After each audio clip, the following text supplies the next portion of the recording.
perkenalkan nama saya Niwayan Srianti, NIM SA21028 dari Prodi S1 Administrasi Rumah Sakit. Di sini saya akan menjelaskan mengenai cara menulis karya ilmiah. Dalam karya ilmiah, terdapat struktur karya ilmiah. Yang pertama, judul artikel. Yang kedua, pendahuluan yang berisi latar belakang. Yang ketiga, rumusan masalah. Yang keempat, tujuan masalah. Yang kelima, pembahasan. Yang keenam, penutup. Dalam menulis karya ilmiah, yang pertama kita akan menentukan judul. Di sini saya sudah menyiapkan judulnya dari artikel yang sudah saya cari dan akan saya review yang berjudul Rapid Assessment Analisis Beban Kerja Perawat Ruang Isolasi Rawat Inap Non-Intensive Care Unit Coronavirus di SEASE 19 di Rumah Sakit Umum Daerah Cengkareng. Nah, yang kedua kita akan menulis latar belakang. Apa itu latar belakang? Latar belakang adalah halaman yang ditulis oleh penyusun karya ilmiah untuk memberikan pemahaman kepada pembaca terkait tujuan dan keinginan penulis. Penulisan latar belakang ditulis dengan jelas dan sesuai fakta. Nah, adapun cara membuat latar belakang. Yang pertama, menulis latar belakang secara sistematis. Yang kedua, tidak boleh menggunakan kalimat ambigu. Yang ketiga, memusatkan tema yang diangkat. Adapun contoh latar belakang. Contoh latar belakang ini saya ambil dari artikel yang saya cari dan saya review. Contohnya, pandemi COVID-19 menjadikan profesi perawat mempunyai fungsi yang sangat penting. Dalam penanganan pasien COVID-19 membutuhkan penambahan jumlah tenaga keperawatan agar rumah sakit dapat menyelenggarakan operasionalnya sebagai rumah sakit rujukan. Pada puncak kasus penyebaran COVID-19, ketersediaan perawat masih sangat kurang dalam menangani pasien yang terinfeksi. Dengan adanya peningkatan jumlah kasus yang terus-menerus, maka dibutuhkan ruang perawatan isolasi untuk rawat inap dan sumber daya manusia yang memadai. Gubernur DKI Jakarta mengeluarkan surat keputusan Gubernur DKI Jakarta nomor 378 tahun 2020 tentang penetapan rumah sakit rujukan penanggulangan COVID-19 pada tanggal 8 April 2020. Yang ketiga, kita akan menulis rumusan masalah.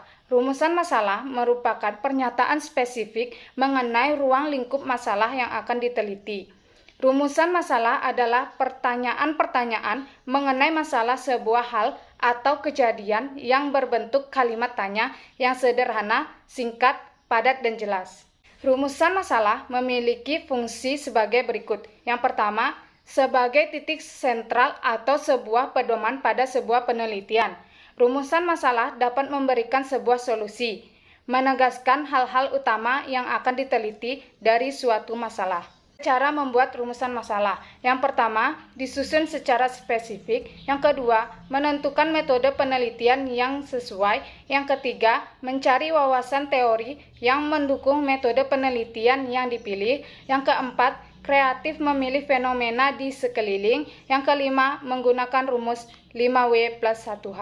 Contoh rumusan masalah. Yang pertama, bagaimana lonjakan pasien di Rumah Sakit Umum Cengkareng akibat pandemi. Yang kedua, bagaimana cara pemerintah untuk menangani kasus COVID-19.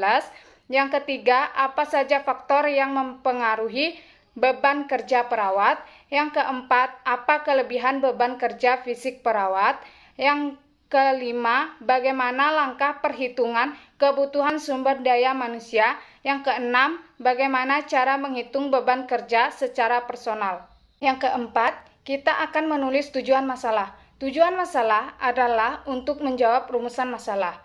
Nah, bagaimana cara membuat tujuan masalah? Yang pertama, kita harus kembali melihat rumusan masalah. Yang kedua, mencari kata operasional yang tepat untuk menjawab rumusan masalah yang ada. Contoh kata operasionalnya, yang pertama mengidentifikasi, kemudian ada mendeskripsikan, kemudian mengukur, menganalisis, membandingkan, dan lain-lain.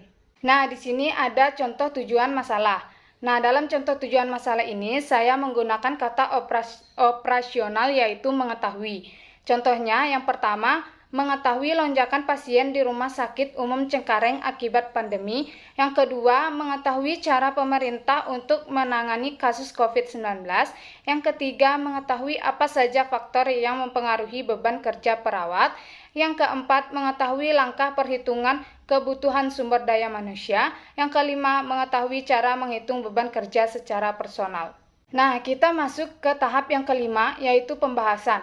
Pembahasan berisi penjelasan terkait rumusan masalah dan tujuan penelitian. Bagaimana cara menulis pembahasan? Cara menulis pembahasan, yang pertama, menuliskan sesuai tahapan penelitian. Yang kedua, menulis pembahasan secara lengkap. Adapun contoh pembahasan. Contoh pembahasan ini saya ambil dari artikel yang saya review. Contohnya, pasien akibat pandemi COVID-19 diharuskan rumah sakit, terutama yang menjadi rumah sakit rujukan, untuk menambah ruangan yang menjadi ruang isolasi rawat inap dan dilengkapi dengan sumber daya serta peralatannya, sehingga mempengaruhi kebijakan manajemen rumah sakit. Kapasitas ruang keperawatan di beberapa rumah sakit telah mencapai lebih dari 65%, diikuti oleh keterbatasan tenaga kesehatan, juga ditimbulkan karena adanya penularan di rumah sakit. Ruang isolasi rawat inap non-ICU di RSUD Cengkareng terdiri dari 171 perawat dengan terbagi menjadi 3 shift per harinya dan setiap shift mempunyai waktu selama 7 atau 8 jam. Setiap shift terdiri dari 7-8 perawat, di mana dibagi menjadi 2 sesi yang masing-masing sesinya terdiri dari 3-4 orang.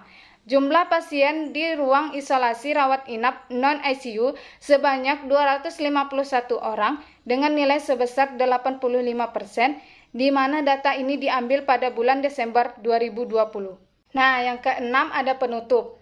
Penutup ini merupakan bagian terakhir dari cara menulis karya ilmiah. Bagian penutup atau bab penutup adalah bagian yang mengungkapkan simpulan dan saran secara singkat terhadap pembahasan yang telah diuraikan pada bagian isi.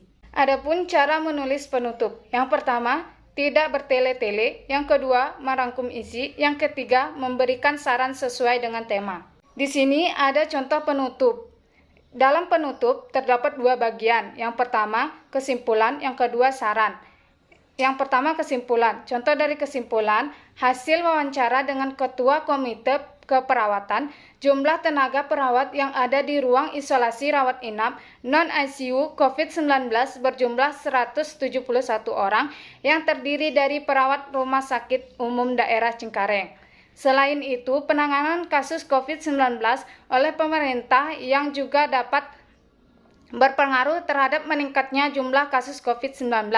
Dengan menerapkan kebijakan-kebijakan yang diterapkan terdiri dari mencegah penularan dengan menjalankan protokol kesehatan, melakukan screening terhadap kasus baru, melaksanakan PSBB, memberikan bantuan sosial dan pencegahan dengan vaksin yang mulai bulan Januari 2021 mulai disebarluaskan di seluruh Indonesia.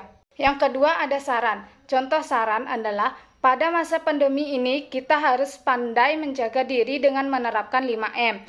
Diterapkan bagi pengunjung untuk memenuhi protokol kesehatan yang telah ditentukan oleh pelayanan kesehatan.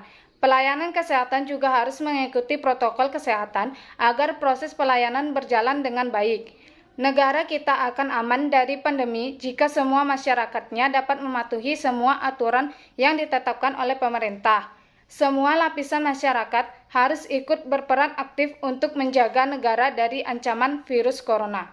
Itulah penjelasan dari saya mengenai cara menulis karya ilmiah. Sekian, terima kasih.